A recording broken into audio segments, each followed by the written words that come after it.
Assalamualaikum warahmatullahi wabarakatuh. Anak-anakku kelas 8, bertemu lagi dengan saya Bu Frida.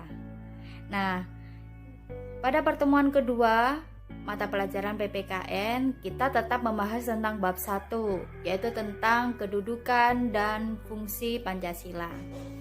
Kali ini kita akan membahas tentang sub bab, yaitu fungsi dan peran Pancasila.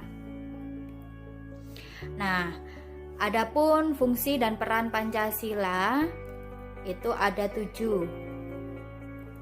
Yang pertama, Pancasila sebagai jiwa bangsa Indonesia, di mana Pancasila sebagai jiwa bangsa Indonesia berfungsi agar Indonesia tetap hidup dalam jiwa Pancasila. Setiap bangsa dan negara tentu memiliki jiwa. Dalam hal ini, Pancasila menjadi jiwa bangsa Indonesia. Pancasila itu sendiri telah ada sejak bangsa Indonesia lahir, yaitu sejak proklamasi kemerdekaan.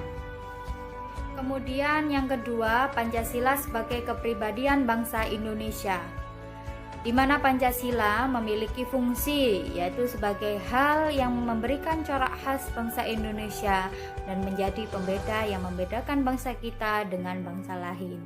Jadi Indonesia sendiri memiliki corak yang khas, dengan berbagai macam budaya, berbagai macam bahasa. Dan disitulah yang menjadi pembeda antara bangsa kita dan bangsa yang lain.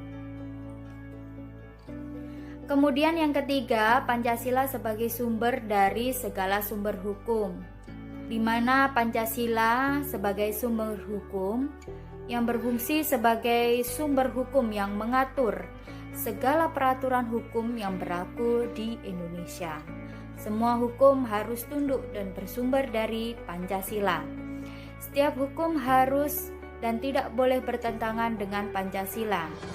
Setiap sila Pancasila adalah nilai dasar, sedangkan hukum adalah nilai instrumental. Jadi Pancasila letaknya paling tinggi dari aturan-aturan atau perundang-undangan yang lain.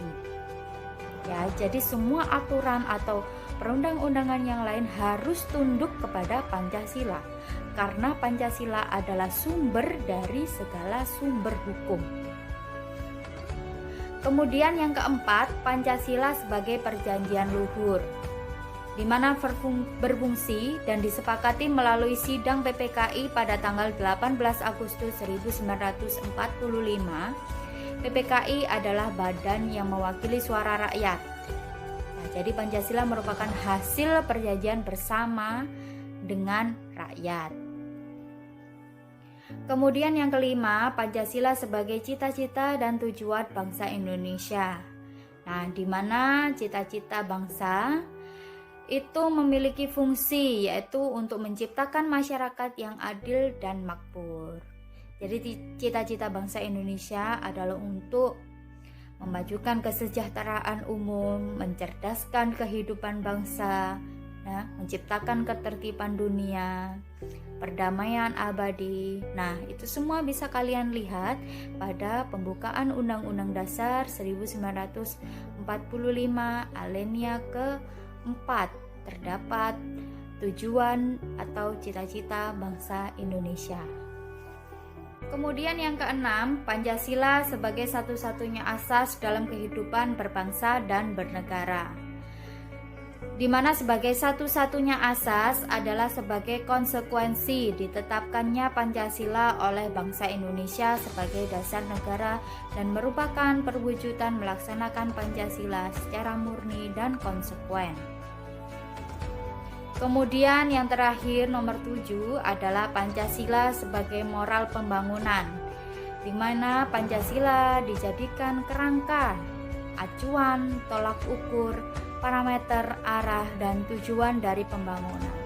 Jadi setiap pembangunan yang ada di Indonesia, yang dimaksud pembangunan bukan pembangunan seperti gedung atau yang lain, tapi di sini adalah pembangunan dalam misalnya pendidikan, perekonomian, ya, itu harus mengarah pada Pancasila. Semua apapun yang ada di Indonesia ini harus beracuan atau bertolak ukur pada nilai-nilai dari sila Pancasila. Demikian materi yang bisa Bu Frida sampaikan. Semoga bermanfaat. Mohon maaf apabila ada kesalahan. Terima kasih. Wassalamualaikum warahmatullahi wabarakatuh.